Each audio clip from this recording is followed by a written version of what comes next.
As sondagens realizadas já depois do alegado atentado de Donald Trump mostram que Kamala Harris está a conseguir consolidar a posição de liderança. A diferença entre os dois permanece, no entanto, curta e não vai além dos 2 pontos percentuais. Ricardo Silvestre é especialista em relações internacionais. Obrigado por estar mais uma vez no América Dividida. Ao contrário do que seria supor, o incidente no campo de golfe de Donald Trump não trouxe vantagem eleitoral para o candidato republicano. Os eleitores norte-americanos estão a banalizar atos de violência. Obrigado por nos prometerem, é sempre um privilégio estar de volta. É assim, nós neste momento estamos a começar a entrar um pouco na história do Pedro e do Lobo. Donald Trump tem muito esta necessidade de dizer que é perseguido, que é acusado, que é injustamente, por exemplo, perseguido criminalmente pelo Departamento de Justiça. E quando ele exagera muito a narrativa, porque repara, aquilo que tu disseste, 100% de verdade, portanto havia alguém com uma arma, curiosamente foi indiciado por crime de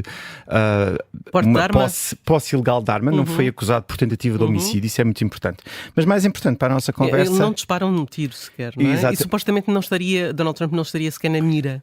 Ora, nem mais, exatamente. Estas duas coisas muito importantes, que é, não houve tiros que foram disparados e ele não estava numa proximidade, neste caso o potencial assassino não estava numa proximidade que colocasse em perigo. No entanto, há este exagero de narrativa. Talvez às vezes as pessoas estão a ficar um bocado já cansadas e pouco sensíveis a isto, porque há um exagero de narrativa. Portanto, agora, de repente, esta segunda situação, como tu te explicaste muito bem, não foi assim de vida ou de morte, está a ser transformada por Trump e pelos seus seguidores como... Ele sobreviveu, sabe-se lá como, foi por influência do divino que ele não levou com um tiro na cabeça.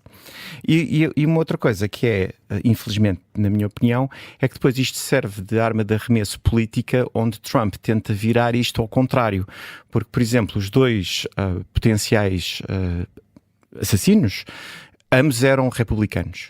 E ele diz que é culpa dos democratas, os democratas estão a tentar matar, porque a linguagem dos democratas é uma linguagem que faz com que as pessoas me queiram mal. E isto desvirtua um pouco depois, porque as pessoas começam a chegar um momento, e pegando naquilo que estavas a dizer, começam a chegar um momento que já não percebem nada. Já começam, porque uma notícia diz, não, este atirador era republicano. E depois tens outra que diz, está bem, mas foi por causa dos democratas. E que chega a uma altura que já não faz nada, já nada faz sentido. Hoje foi conhecida uma carta aberta assinada por mais de 100 antigos funcionários da Segurança Nacional e Política Externa a apoiar Kamala Harris.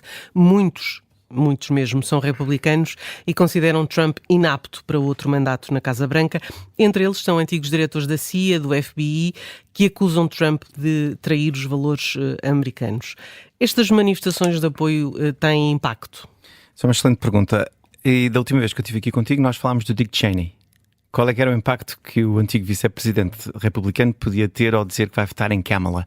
Esta eleição, e tu há bocado dizias e bem, esta eleição vai ser uma eleição muito renhida. E qualquer voto que se consiga obter é um voto que pode fazer a diferença. Portanto, tu teres 100 membros daquele que é um dos, sem dúvida nenhuma, dos grupos mais conservadores, mais clássicos, mais sóbrios, que é agentes da informação e segurança ou da defesa do país, a dizer assim... A gente não pode ter Trump outra vez como presidente, faz com que haja muitos republicanos que contemplem, tal como Dick Cheney, ou Liz Cheney, ou Adam Kinzinger, contemplem que, se calhar, eu vou votar Kamala Harris, não o faria, mas com tudo isto que me é apresentado, não a base de Trump. Esse aí até podes ter Jesus Cristo a vir à Terra, que já não lhes servia de nada. Mas esses eleitores que são mais sofisticados, digamos assim, sim, estão sensíveis a isto. Agora, se tu me disseres assim, qual é que é a percentagem que vai fazer? Como eu disse, vai ser residual, mas pode ser suficiente. Ontem estávamos aqui a conversar no América Dividida e parecia de alguma forma que o Partido Democrata é que estava a tornar no partido das elites e não no partido do povo. Eu não concordo com essa análise, porque Kamala Harris tem feito uma campanha, já Biden antes disso, que é uma campanha para a classe média, para os trabalhadores, para as mulheres, para os jovens, mas sim, eu também compreendo que haja um pouco esta ideia de que neste momento tenha havido uma inversão com o Trump, em 2016 principalmente, onde os republicanos eram o partido do povo e os democratas é o partido de elite. Já nessa altura eu discutiria essa observação, mas então agora acho que ambos são populistas, atenção aqui, isto dito no bom sentido da palavra, mas os republicanos são os populistas mais nacionalistas, isolacionistas, enquanto Kamala Harris quer ser mais uma social-democrata, vamos dizer assim.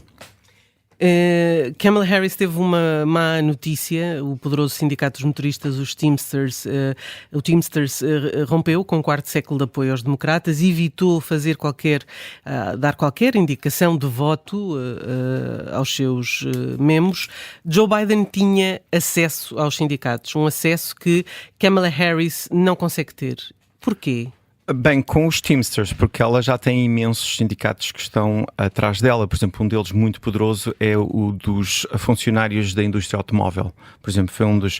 Os Teamsters é um bocado mais complicado, principalmente por causa do líder desse sindicato, que é claramente mais conservador, mais republicano. Aliás, ele discursou na Convenção Republicana. E, portanto, ele é muito mais desconfiado, digamos assim, daquilo que possam ser as políticas e as iniciativas de uma futura administração Harris-Walz. De qualquer maneira, reforçar, porque tu já o disseste, eles não deram nenhum apoio tácito. Portanto, o que eles fizeram foi a solução mais óbvia, que foi: a gente não apoia ninguém. E as pessoas que estão sindicalizadas no nosso grupo façam aquilo que quiserem. No entanto, e por uma questão aqui de informação, uma sondagem que eu vi claramente mostrava que a maior parte dos membros desse grupo preferem Trump a Harris.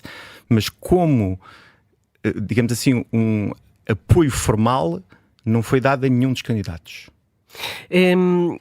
Falavas em Walz, já agora a CNN Internacional tinha hoje uma reportagem muito interessante com, enfim, uma série de cidadãos transeuntes, homens, a falar nessa reportagem, e concluía de alguma forma que Tim Walz era a arma secreta de Harris para captar o eleitorado masculino. Achas que isto faz sentido? Esse é um excelente ponto, porque realmente onde Harris precisa ganhar votos é nos brancos homens. E Walz, nesse aspecto, Tim Walz, portanto, estamos a falar daquele que é o candidato a vice-presidente, que é governador do Minnesota, apela muito bem a esse eleitorado. Sendo um homem, e agora aqui nós estamos na rádio, portanto não é um medium visual, mas eu vou fazer aquele sinal com os meus dedos de aspas. Portanto, aspas normal, bem disposto, que te ajuda a fazer o carro a começar se a bateria estiver gasta, ou então que vai buscar os teus filhos conforme vai buscar. Que é um pouco também o que a América neste momento precisa, sabes? Depois de tantos anos de acrimónia e de desconfiança. E depois também, por outro lado, J.D. Vance, que poderia fazer isso, está a ter ele uma campanha que é absolutamente desastrosa. E aí, portanto, eu acho que muito desse eleitorado masculino é capaz de olhar para as opções que tem e dizer assim: mesmo que eu não quisesse votar uma mulher para presidente, quer dizer, com as opções que eu tenho, mais vale a pena votar em Tim Walz, por exemplo, como vice-presidente, porque J.D. Vance eu não quero um weird, como eles dizem, portanto não quero uma pessoa esquisita na Casa Branca. Há sempre esta questão que é quanto é que as pessoas votam no vice-presidente? Se é que as pessoas votam no vice-presidente, se isso é assim importante. O vice-presidente acaba sempre por ter um papel muito apagado nas administrações. Mas esse é um excelente ponto da tua parte, porque devia ser mais importante, sem dúvida, porque, por exemplo, agora vemos esta violência política toda, ok? Vamos imaginar que um destes dois tickets, não, vamos imaginar, vai acontecer, um destes dois tickets é eleito. Trump, J.D. Vance ou Harris, Walz. Se de repente o presidente for assassinado, quem é que toma conta do país? Claro. É o vice-presidente, né? Portanto, sim, tens razão no que estás a dizer. Ou seja, o vice-presidente não é ele que faz uma diferença significativa no que é intenções de voto ou nas dinâmicas eleitorais, mas devia fazer. Concordo contigo. Na próxima semana, o presidente ucraniano desloca-se aos Estados Unidos, irá reunir-se com o Joe Biden. Tem também na agenda o encontro com a vice-presidente e candidata, Kamala Harris. Trump apressou-se a dizer que provavelmente também se encontraria com Zelensky. Tendo em conta as posições que tem tomado, qual é o interesse de Trump neste encontro? Antes de responder a essa pergunta, eu prometo aos nossos ouvintes que não me vou esquecer dela, mas vou fazer um daqueles desvios que é tão típico de quem faz este tipo de análise. Há uma lei americana que chama-se The Hatch Act, que diz que um candidato a presidente não pode fazer política externa. É ilegal, legalmente. E cada vez que Trump se reúne com Benjamin Netanyahu ou com Viktor Orbán, ou agora diz que se quer reunir com Zelensky, teoricamente não deve ser ou não pode ser legalmente para discutir grandes estratégias políticas ou alterações governativas. Portanto, cada vez que o Trump diz, eu quero falar com o Zelensky, bom, se calhar para lhe perguntar se a família está bem, então a sua esposa está tudo bem, as coisas têm estado complicadas. Agora, discutir política, ele não pode, por lei. Claro que, por exemplo, e tu sabes isso, Benjamin Netanyahu está claramente a prejudicar qualquer acordo de paz da administração Biden com Israel e com os palestinos, porque o Trump, não será só por isso necessariamente, mas porque o Trump lhe diz, claramente o Trump diz, não é-me favorável que a situação do Médio Oriente esteja resolvida nos próximos meses, porque isso vai ajudar a candidata democrata. Logo, faz-me esse favor e depois quando eu for presidente hei de compensar de outra forma qualquer. Isso é ilegal, portanto... Agora sim, respondendo à tua pergunta, o que é que ele pode falar com Zelensky? Pode fazer as promessas do costume, dizer que vai acabar com a guerra no dia a seguir e pode se calhar prometer-lhe que o Putin será muito amigo dele se o Trump pedir, mas tudo isso, primeiro, não tem substância e segundo, como eu disse, nem devia estar a acontecer. Vamos falar brevemente sobre esta questão dos latinos, porque Kamala Harris alertou ontem para a questão da deportação em massa prometida por Donald Trump e tem, aliás, nos últimos dias multiplicado mensagens para a comunidade latina, também teve preocupação com os afro-americanos. Os latinos maioritariamente votam historicamente democrata, os republicanos têm conseguido ganhar espaço. Isto é interessante de analisar. É por uma razão que é o que chamam as guerras culturais. Aquela linguagem um pouco mais de wokeismo e valores progressistas e a questão do aborto e a questão, por exemplo, dos casamentos entre homossexuais, isso apela a uma parte desse eleitorado, que é um eleitorado mais católico, mais conservador, vota democrata por questões económicas, mas depois viu-se a votar em Trump mais por essas questões. Agora o Trump está a tentar apelar pelo voto deles fazendo uma coisa, enfim, é deplorável na minha opinião, mas a minha opinião vale o que vale, que é ameaçar, salvo seja, que qualquer imigrante que possa entrar neste momento nos Estados Unidos ilegalmente é para tirar o lugar aos latinos que já lá estão. E isso também tem algum impacto. Mas, por outro lado, eu espero que também e a vice-presidente disse muito bem, esta ameaça que pode ser real de ele tentar tirar do país à força 10 milhões de pessoas e criar campos de refugiados para fazer isso e envolver o exército, isto assusta qualquer pessoa, porque claro que qualquer latino no Texas pode estar a pensar, se alguém entrar ilegalmente pode ficar com o meu emprego, mas a alternativa é alguém entrar-me pela porta adentro e meter-me num campo para depois eu ser expulso para o México ou para a Venezuela ou o que quer que seja.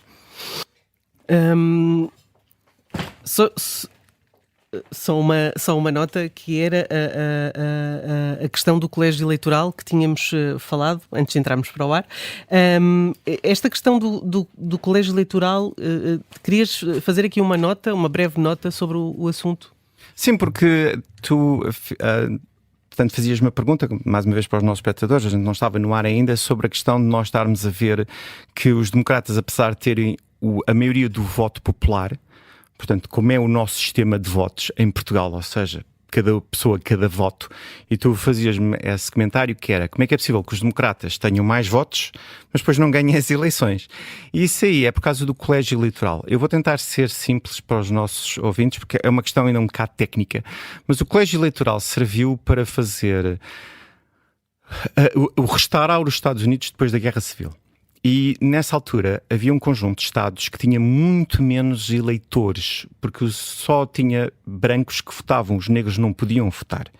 E fez-se nessa altura, numa convenção estatutária, fez uma espécie de acordo que foi, ok, então em vez de ser o voto universal, cada estado tem um conjunto de eleitores que depois se encontram no que se chama o colégio eleitoral e que dão então os votos suficientes para a presidência. Isto de outra forma, tu podes ganhar o voto popular por 8 milhões de pessoas e perderes as eleições para a Casa Branca. Porquê? Porque como cada estado tem um certo número de votos, se houver mais estados que votam republicano, logo podes ter mais eleitores a votar republicano no colégio eleitoral, o que dá a vitória ao candidato republicano. Apesar dos estados democratas terem muito mais gente, têm milhões e milhões de pessoas mais, mas têm o mesmo número, ou não é o mesmo número, para simplificar, mas têm todos o mesmo número de eleitores, digamos assim. Portanto, eu sei que é uma explicação assim um pouco à rama, mas para os nossos, e eu cruzo-me com muitos dos meus colegas e amigos que me dizem assim, olha lá, mas aquilo não percebo, para que é que serve o colégio eleitoral? O colégio eleitoral serve exatamente para então não ser só o voto popular a dar a presidência, mas ser, neste caso, um misto entre duas coisas, que é o voto popular em cada Estado, e depois cada Estado tem um certo número de eleitores que depois vão ao que se chama o colégio eleitoral dar os votos ao candidato que ganhou. Ricardo Silvestre, muito obrigada por ter estado connosco mais uma vez aqui no América Dividida. No fecho de hoje, o Nelson Ferreira destaca uma comunidade norte-americana que está a ser vista como decisiva pelas duas candidaturas, um trabalho com a sonoplastia da Mariana Sousa Aguiar. A comunidade norte-americana de origem polaca está a ser fortemente disputada nesta campanha eleitoral. Ambas as candidaturas têm várias iniciativas ao longo dos próximos dias dedicadas a esta franja da população que nos últimos anos tem oscilado entre o voto republicano e o voto democrata. E apesar de não serem das comunidades mais numerosas, pouco mais de 2,5% da população do país, podem vir a fazer a diferença nos estados onde as sondagens estão mais renhidas.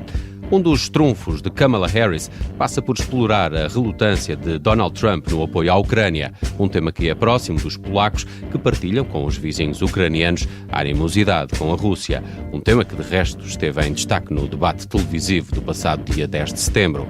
Por seu lado, Donald Trump também aposta forte nesta comunidade e a prová-lo está o encontro que vai manter já no próximo domingo com o presidente polaco na Pensilvânia.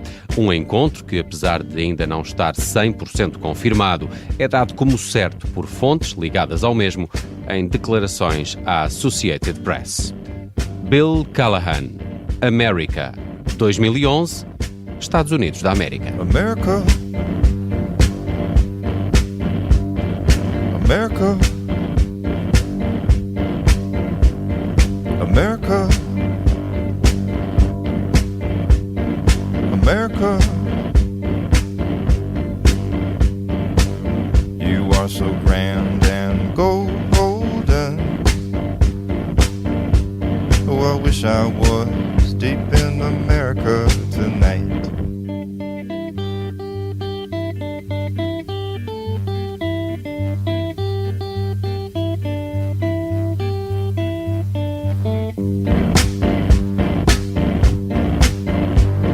America,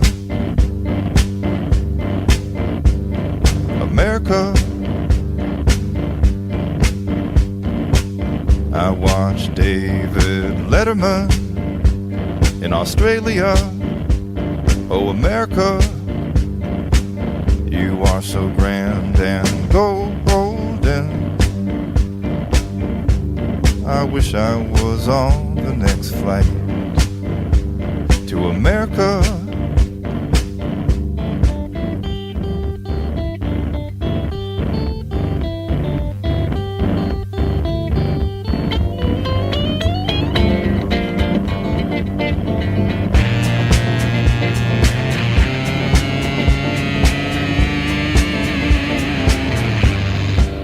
Captain Christopherson,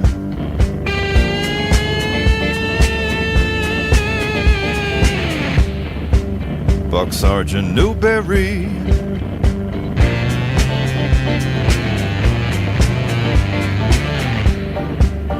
Leatherneck Jones,